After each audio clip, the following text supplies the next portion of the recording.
Olá, meninos e meninas dos segundos anos. Hoje nós vamos falar na forma do poema Haikai. Então, nós vimos lá parnasianismo, simbolismo. Hoje nós vamos ver essa estrutura Haikai. Hai significa brincadeira, Kai, harmonia. Então, às vezes é um jogo com as palavras, né, em forma de brincadeira. Olha esse Haikai. O velho lago, o ruído do salto da rã na água. Então, baixou. Parece que dá até pra gente ver, né? Um lago, o barulho, o ruído, a rã saltando na água.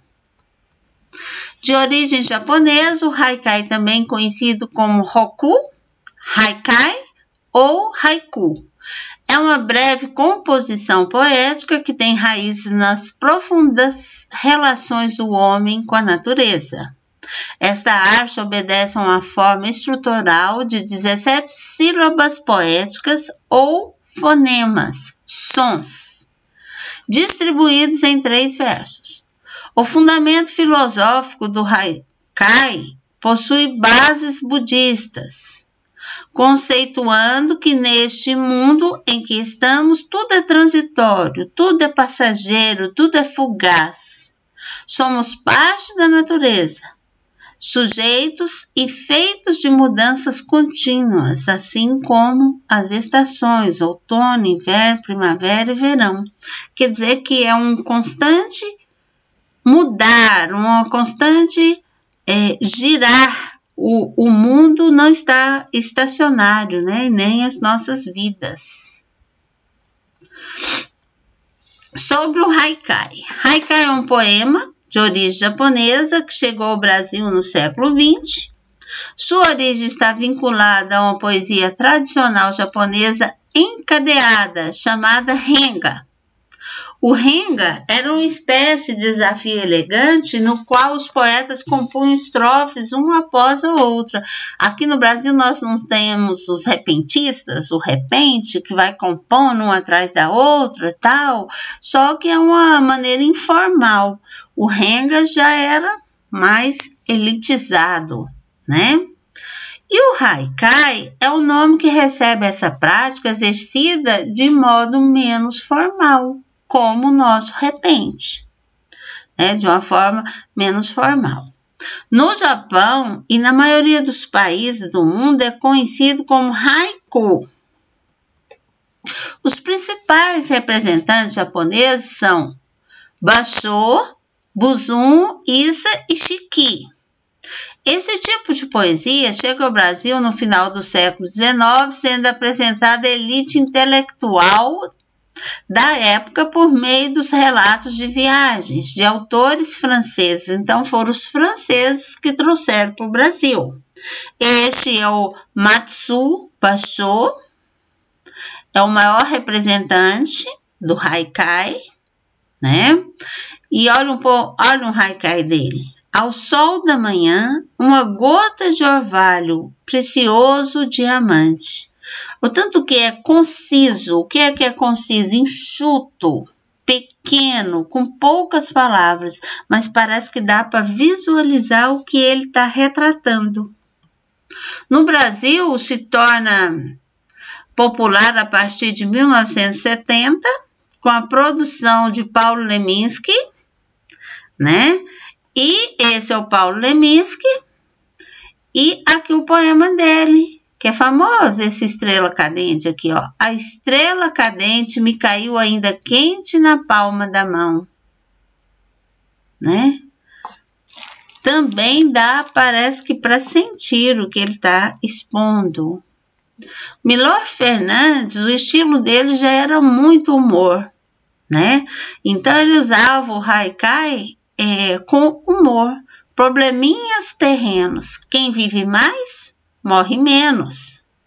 Milor, que ele está falando aí. Quem vive com alegria, quem vive, não fica preso a coisas pequenas, ele morre menos. envelhece menos, né? Porque às vezes a velhice, ela tá na cabeça e as pessoas vão se entregando, né?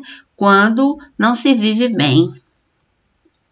A principal característica do haikai é ser conciso e simples, sem ostentação e escrito com palavras de fácil compreensão. Como eu disse, é um poema formado por 17 sílabas poéticas ou sons, distribuídas em 3 fases, geralmente assim, 5, 7 e 5.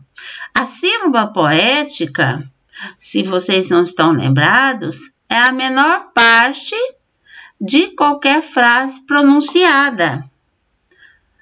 Não nasce do texto, escrito com letras do alfabeto, mas do som que damos a palavras quando falamos.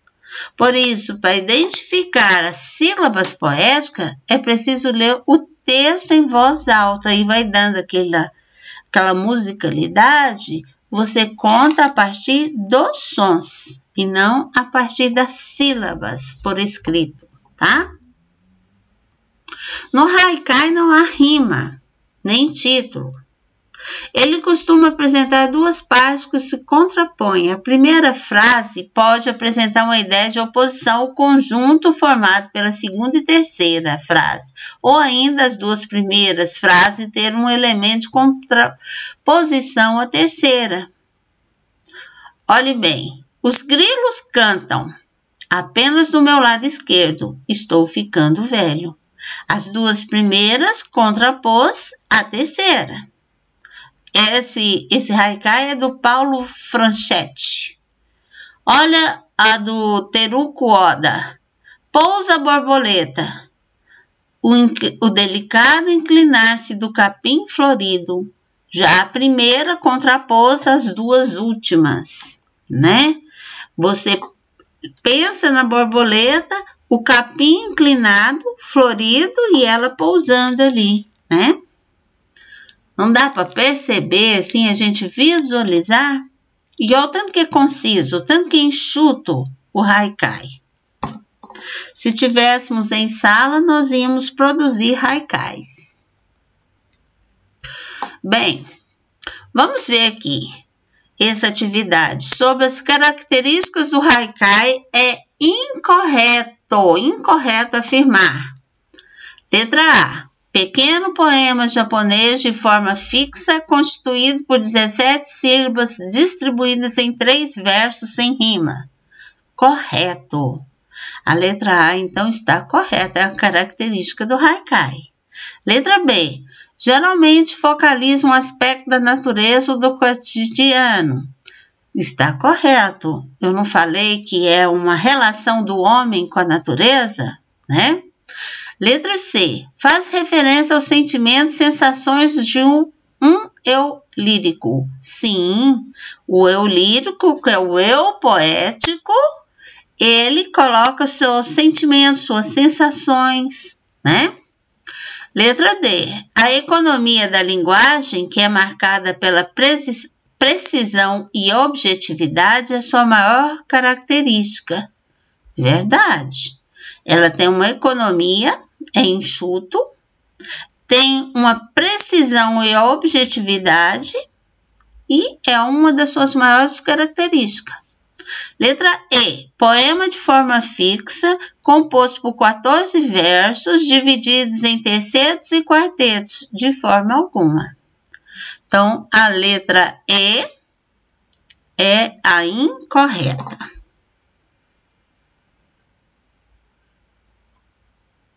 Alguns haikais aqui, olha, do Paulo Leminski. Essa vida é uma viagem, pena eu estar só de passagem. Tudo dito, nada feito, fito e deito. Jardim da minha amiga, todo mundo feliz até a formiga. Lua na água, alguma lua. Lua alguma. Observe que aqui, ó, ele faz um reflexo, né?